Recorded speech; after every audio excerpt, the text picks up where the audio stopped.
Guys, good to have you back for another video. So let's reset my car. In today's video I'm going to show you I can reset the service indicator of a Dacia Duster. This one comes from 2015. There is an indicator showing up when we turn up the car.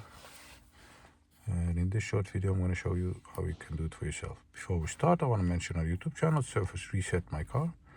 Have a look at the channel for more than 600 other videos on how to reset different model cars. Some tips and tricks about cars. Use the comment area if you have any questions and I'll get back to you as soon as possible. Let's start. Start the car. Or just turn up the ignition to the second position is enough. Then we're gonna use this button over here on the right thumbstick and find the surface area in this screen. Press it a couple of times till you find the wrench indicator, this one. And then press and hold this till this blinks,